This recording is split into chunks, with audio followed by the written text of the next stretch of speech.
Sheedy, and Lark Corbett has got a hat-trick in the 73rd minute. This is how he finished it off. Marr played it to him, and Lark Corbett with 3 to make it 4-17 to 1-17, and it's a terrific day for the Premier County. They are the premier hurling team in Championship hurling this year, no question or doubt about it, as Michael Cahill pucks it out. A few seconds of the 3 minutes of added time to be played. Kilkenny a well-beaten side at this stage. Michael Rice with a final shot over the bar. His only point in this game, but too little, far too late. All eyes now on the referee. Michael wanting to blow in just a couple of seconds. Possibly this next puck out will signal celebrations like you haven't seen for a long, long time. It's all over, and Tipperary have won the All-Ireland dramatically. A superb, fantastic display by Liam Sheedy's team, and the 5 in a row has been banished once again. It has proved to be a target too great for Kilkenny, as it was for Kerry back in 1982. Brian Cody, magnificent manager that he is, he has lost an All-Ireland final here in what was his 10th time to take a team to the final on the first Sunday in September. But it is the Tipperary fans and team and mentors who deserve to celebrate for a long, long time. Very few people rated their chances.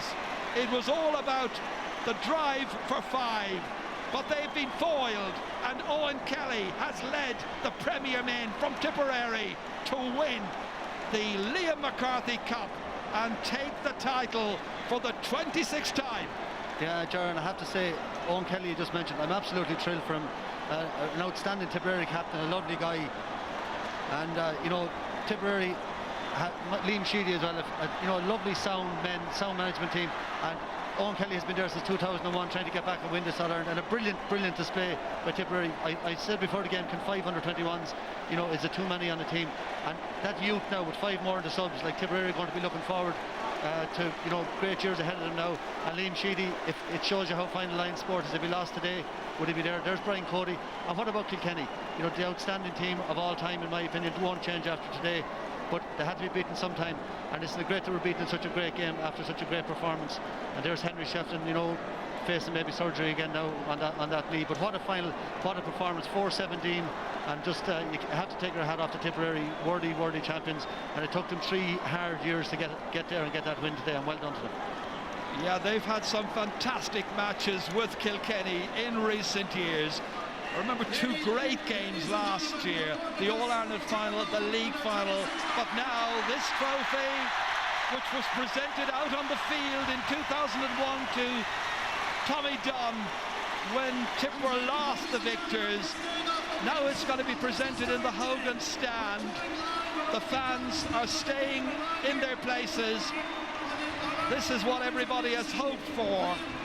It's a Tipperary victory. Some tremendous hurling in today's match as we go down to Marty Morrissey.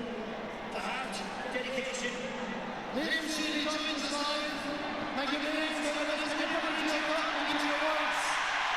moment in time, your thoughts on winning the 26th All-Ireland. I'm just so proud of this bunch.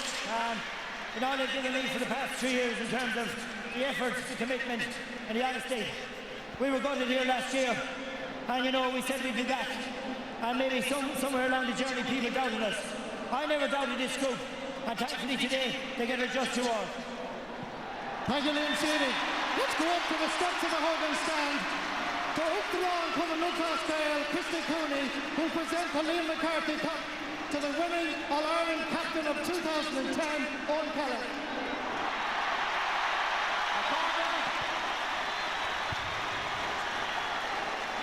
What a day to be Kilkenny or Tipperary fan.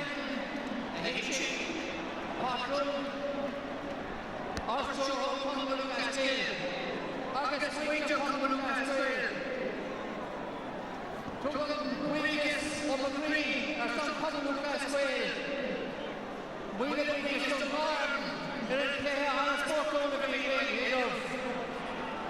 ladies and gentlemen, on behalf of Commonwealth Cascade, could I happily congratulate. On a great day for Tipperary, Christy Cooney, the GA president, hands over the cup to Owen Kelly.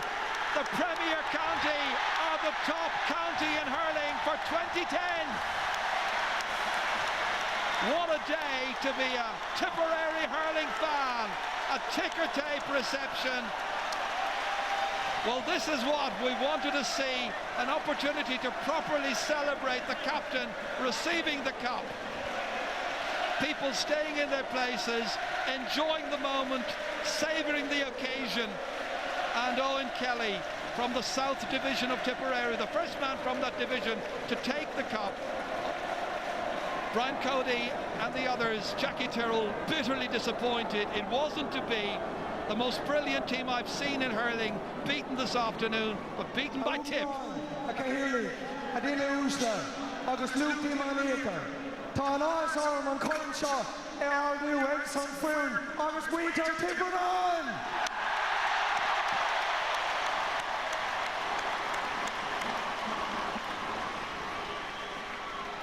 It's a great honour for me as a Tipperary man to accept the Lee McCarthy Cup on behalf of a massive, excellent Tipperary squad and the people of Tipperary.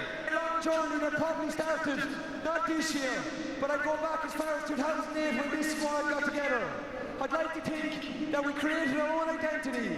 Our characters and our personalities came true, not only today, but in the last 3 years. To this, I'd like to say a special thanks to our coach and our selector. The most professional man I'd say any team could have. Coming all the way from Galway the last 3 years. Kieran McDonough's man, Eamon O'Shea.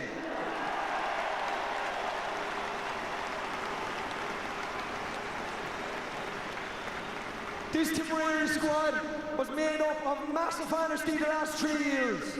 The next selector I'd like to thank played as honest as any Tipperary hurler in the past. Anytime he spoke to the team, it was pure honest, and his style of play has really rubbed off on us. I'd like to thank, from Upper Church, Michael Ryan.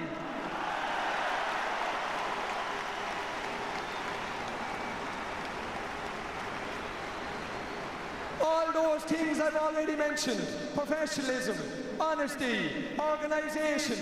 The next man, what can any of us say, guys? He came in when the ship was sinking. But by God, is this ship sailing today? All the way from Portroe. All the way from Portroe. Our Messiah, our leader, Liam Sheedy.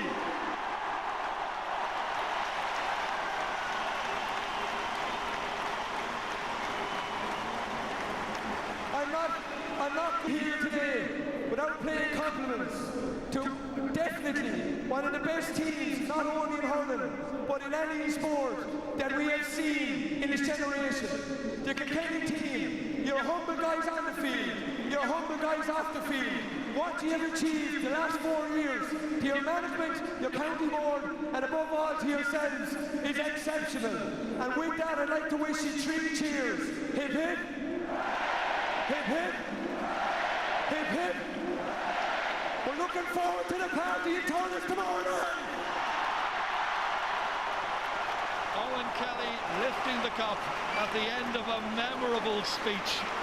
I think he covered everybody and anybody in Croke Park. It's Tipperary's day. They are the champions. And the final score: Tipperary 4 goals and 17 points. Kilkenny 1 goal and 18. We have new champions, Michael. We have indeed, and our thanks, of course, to Ger Canning and Michael Dignan in the commentary box. Cyril Farrell, Tomas Mulcahy and Ger Loughnane here in our studio. Obviously, wanting to quickly add their congratulations to Tipperary. They had to play better, Ger, than they did last year. And my God, they sure did. They sure did, Michael. And I was arguing yesterday in the start when I was going for Tipperary. I argued the fact that people are saying that Kilkenny are better, Tip are not as good. But what Tip are this year, following the defeat in Cork, which rid them of any notions of grandeur, what they are since is a really genuine team. And you put your finger out there, you say, you can have all the plans and all the tactics you like, but you cannot beat heart, where you absolutely tear into it as hard as you can. Every man fights for every ball. Sometimes things will go wrong, but you'll get the breaks. Today they got the breaks. They fought manfully in the tradition of the great Tipperary teams of the past. So did Kilkenny. They didn't give up without a fight. Yeah. But on the day, Tip were the better team, fought harder. They had the conviction. They're the only team in Ireland that had the conviction they could beat. They believed they could beat Kilkenny, and that was such a massive factor in today's event. It required a huge test of character in the second half for them, Tomas, because having done so much hard work in the first half, they were only a point up, and it looked like the tide was turning. Yeah, but they didn't panic, you know, and even in the second half period as well, when Kilkenny were coming at him in ways, Michael. I mean, John mentioned about raw courage and having a bit of bottle and stuff like that. I mean, the defence in the second half, there was ball after ball rained down on top of them, but they put their bodies on the line, they put their foot on it, they put their hurls in there, and like when Conor O'Mahony went off, up stepped Padraig Maher into number 6 position, and he led the troops unbelievably so, you know. And I mean, you mentioned about breaks, and you get the breaks in days, and they have this ability to get goals, you know. And the other thing they did, Cyril Farrell, was, as they showed, for example, against Galway when it was tight at the end, they got the scores at the finish.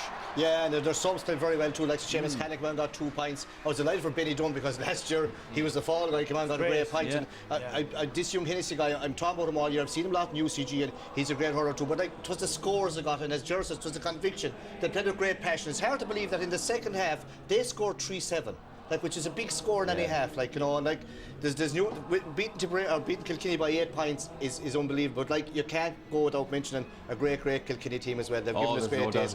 They will be back. They will, of course, but there'll be some, as Owen Kelly said, there'll be some cracking thirds tomorrow evening. We're going to take a short break. Tipperary are worthy All-Ireland hurling champions for 2010, and that landmark 5 in a row remains as elusive as ever. This afternoon it finished Tipperary 4 goals and 17 points. Kilkenny 1 goal and 18. And the other remarkable thing I think that's happened at Croke Park here today, there actually was no pitch invasion, and the GAA got their wish on that one. And obviously still celebrating, and will do for days and weeks, I'm sure, to come in Tipperary. Okay, Cyril Farrell, Tomas Mulcahy and Ger Loughnane here with me in studio. Tomas, Dara Corbett, we talked about him before the match. We talked about the damage he can do if he gets a chance in goals against you. Did it in the first half, and then did it again in the second. Yeah, I mean, they mentioned about King Henry. I think you'll have King Larry now, being honest with you, because he's a joy to watch. I mean, he's a fantastic player, but like, his vision is just incredible, and his strike rate in front of the goal is brilliant as well. And like, this is a great pass by Noel McGrath into Larry, right? I mean, fantastic ball. And look at this, the hurley is flying at him and stuff like that. Goes across. Last year we seen the guys going to go. And forget about the steps. Well, there was no steps in the story, not at all. I think a few of those steps was ducking the hurley as well. So, look, lads, this is sheer class. And I mean, that's what we were saying at half time. Even if Larry has to be closer to goal, I mean, just drifting out and stuff like that, right? That's his best position, in and around there, breaking ball. He's great running onto it as well, you know, running onto the ball like that. He's absolutely fantastic. Noel McGrath got the other crucial goal in the second half, Cyril. Yeah, Noel McGrath is a great hurler, great race. He does the right thing in the right ball. He actually gets a goal that's reminiscent of what Kilkenny usually get. Now, Brendan Cummins been a lot of time criticised, a long ball in here. Great ball that falls. You think Kilkenny back's going to break, but next thing, he comes rushing in, bangs into there with a flick of between his hurl and his leg. But the point is, Michael, he comes in from a long way out. You'd imagine the Kilkenny back's going to take it. It's coming down. It's a long time coming down. He comes in from the blind side here, gets a little flick, actually hits with the hurl and the foot. But he's after coming along, but it's a kind of a goal all the time that Kilkenny get, and when you get them kind of goals, you're actually going to win the matches because they're come from breaks. Okay, well, so then it's all over for another year in terms of the hurling championship, but we're not done with the events of this day just yet. Plenty of fun.